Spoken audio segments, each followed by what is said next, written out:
Indigenous Peoples Day is tomorrow, and it's important to remember that the savage versus civilization myth still lingers. I remember as a kid being called a dirty Indian and being referred to as filthy savages. It was pretty common to hear these stereotypes, but Europeans didn't bring civilization to a wilderness.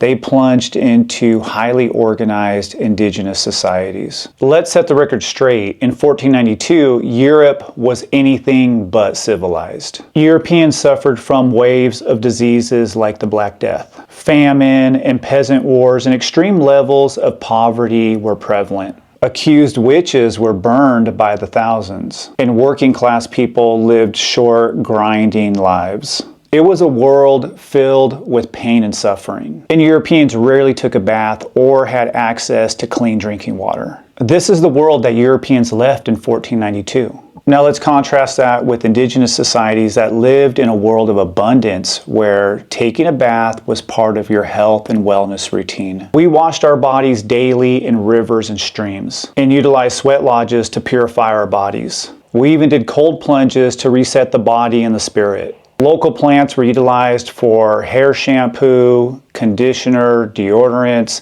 and soaps to wash both your body and your clothes. And animal fats were rendered down for lotions and moisturizers.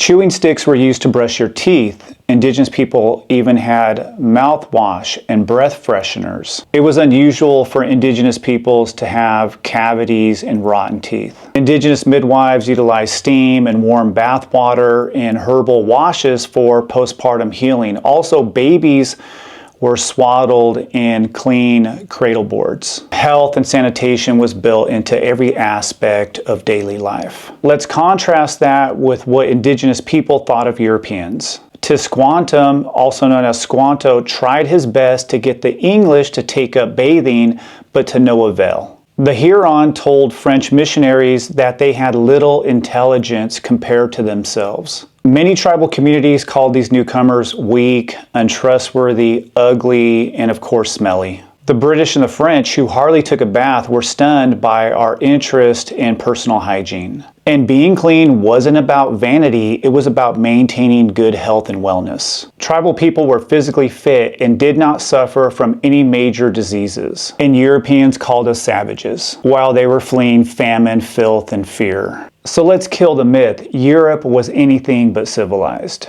The record shows we took care of the land, the water, as well as the body. So let's get our facts right. Europeans didn't bring civilization, they did their best to destroy it.